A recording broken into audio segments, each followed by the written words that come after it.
우리는 평생을 베풀며 살아왔습니다. 가족을 위해, 친구를 위해, 이웃을 위해. 그런데 말입니다. 65세가 넘어서도 똑같은 방식으로 살다 보면 정작 가장 중요한 내 인생이 무너져 내릴 수 있다는 사실 알고 계셨나요?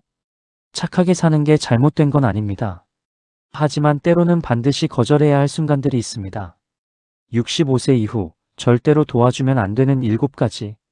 이것만 제대로 지키지 못해도 노년의 삶은 외롭고 고달파질 수 있습니다. 하지만 현명하게 경계선만 잘 지켜낸다면 여러분의 노후는 훨씬 더 건강하고 당당하며 행복해질 수 있습니다. 지금부터 65세 이후 절대 베풀어서는 안 되는 7가지 상황 함께 살펴보겠습니다. 65세를 넘기면 상황이 완전히 달라집니다. 젊었을 때처럼 매달 월급이 꼬박꼬박 들어오는 것도 아니고 새로운 기회가 계속 생기는 것도 아닙니다. 그런데 주변의 요청과 지출은 전혀 줄어들지 않죠.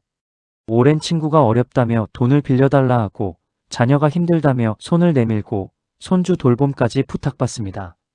좋은 게 좋은 거지 하는 마음으로 다 들어주다 보면 어느새 내 삶은 조금씩 무너져 내립니다. 내가 이렇게 도와줬는데 왜 더 힘들어지는 걸까요? 평생 남을 도우며 살아온 건 정말 자랑스러운 일입니다. 하지만 65세가 넘어서도 예전과 똑같은 방식으로 베풀면 사람들은 고마워하기보다 당연하게 여기기 시작합니다. 그리고 결국 나만 지치고 외로운 노년을 보내게 되는 경우가 너무나 많습니다. 혹시 이런 생각 해보신 적 없으신가요? 나는 늘 베푸는데 왜 돌아오는 건 아무것도 없을까? 나이가 들수록 왜 점점 더 힘들어지는 걸까? 그 이유는 생각보다 단순합니다.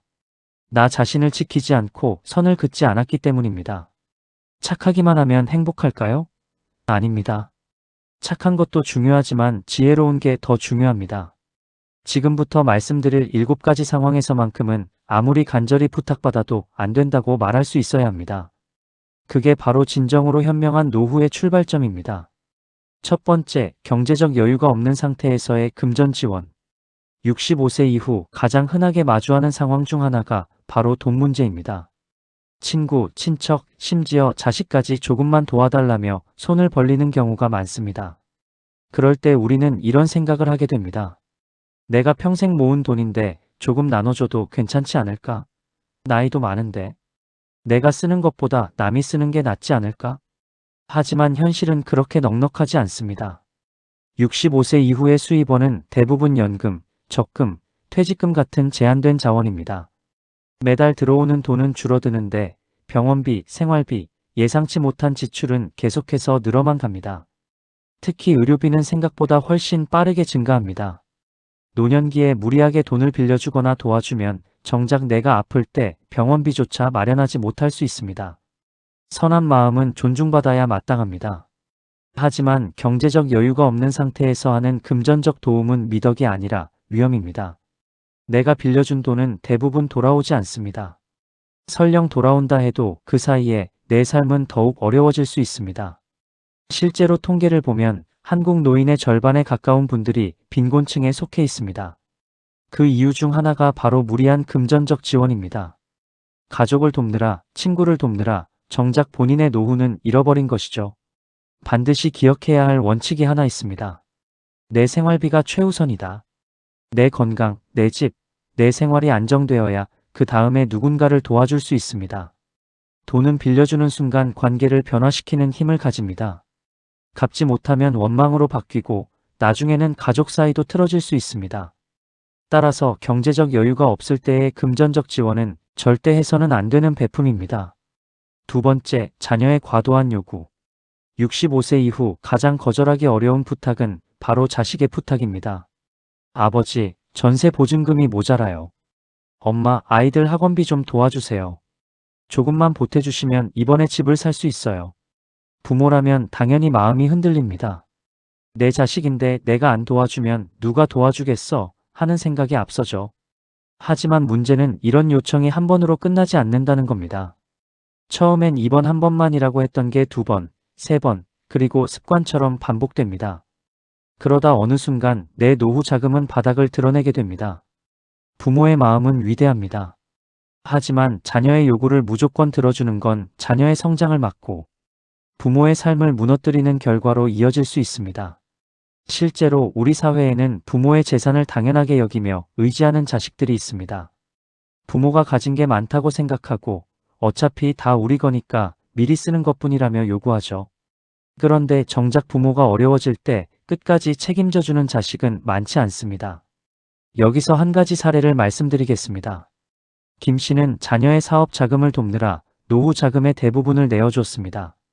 처음엔 고맙다던 자녀는 시간이 지나자 연락이 뜸해졌고 결국 김 씨가 병원비가 필요해 도움을 청했을 때 외면했습니다. 도와줬던 관계가 오히려 원망으로 바뀐 것입니다. 부모의 도움은 사랑에서 나와야지 의무가 되어서는 안 됩니다.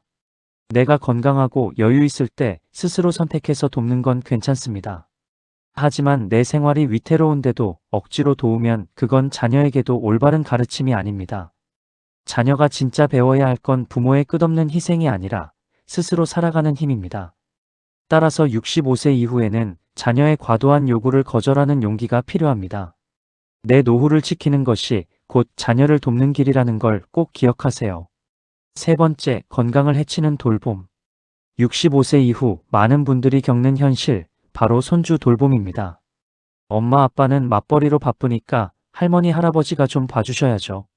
이 말 한마디에 우리는 아무 말 못하고 손주를 품에 안게 됩니다. 사실 손주는 사랑스럽습니다. 작은 손이 내 손을 꼭 잡을 때, 맑은 눈으로 할머니, 할아버지 부를 때 세상 무엇보다 행복하죠. 하지만 문제는 내 몸입니다. 허리와 무릎은 이미 예전 같지 않고 조금만 무리해도 가슴이 두근거리고 밤에 깊이 자지도 못합니다.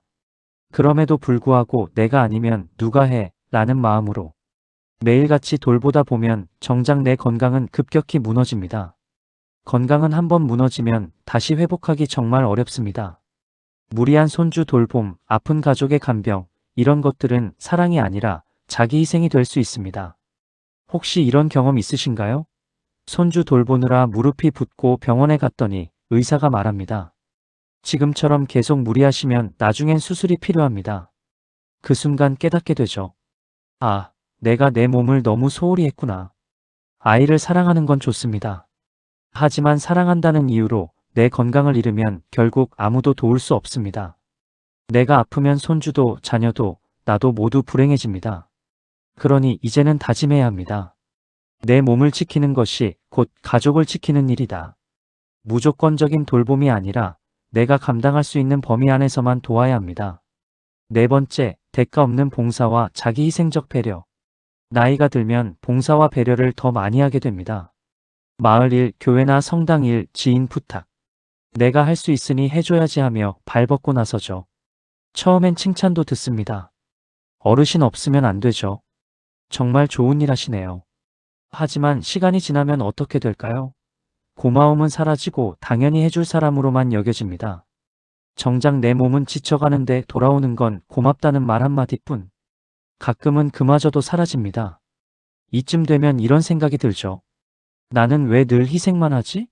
나밖에 없다고 해서 도와줬는데 왜 나만 이렇게 힘들까? 봉사는 소중합니다. 하지만 내 건강과 시간을 갉아먹는 봉사, 내가 원치 않는데 억지로 하는 배려는 더 이상 선행이 아닙니다. 그건 나를 잃는 자기 희생일 뿐입니다. 진짜 봉사는 내가 원할 때 내가 감당할 수 있을 만큼 하는 것입니다. 그래야 오래 지속할 수 있고 진짜 보람도 느낄 수 있습니다. 65세 이후의 인생은 무조건적인 헌신의 시간이 아니라 내 삶을 먼저 챙기는 시간이 되어야 합니다. 내가 행복해야 남도 도울 수 있습니다. 다섯 번째, 인간관계에서의 일방적인 양보. 65세 이후 인간관계에서 가장 많이 하는 실수 중 하나는 일방적인 양보입니다. 친구들과의 모임, 이웃과의 대화, 심지어 가족 사이에서도 내가 나이도 많고 그냥 내가 참지 뭐 이런 생각으로 늘 양보만 하게 됩니다. 처음엔 괜찮습니다. 하지만 시간이 지나면 사람들은 그것을 당연하게 여기게 됩니다. 저분은 늘 양보하니까 이번에도 해주겠지. 결국 존중은 사라지고 무시와 이용만 남습니다. 양보는 분명 미덕입니다.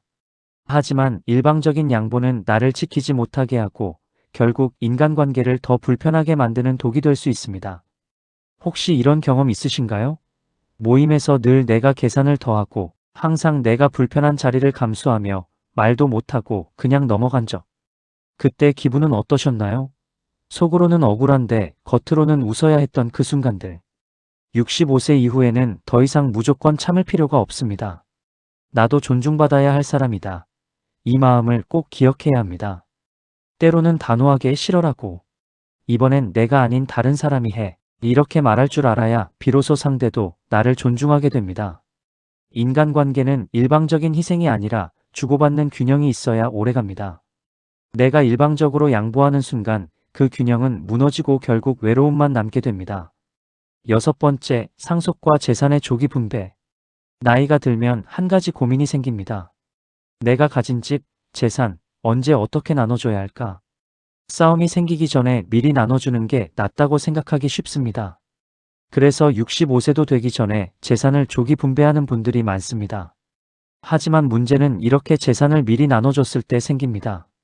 처음에는 부모님 고마워요라고 하지만 시간이 지나면 그 재산은 당연한 내 것이 되어버립니다.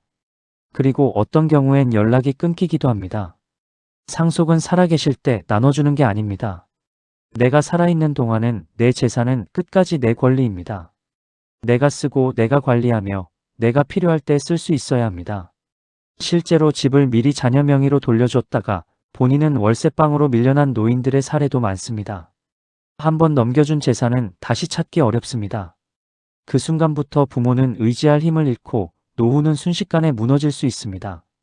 부모가 재산을 미리 나눠준다고 해서 자녀 간 다툼이 없어질까요? 아닙니다.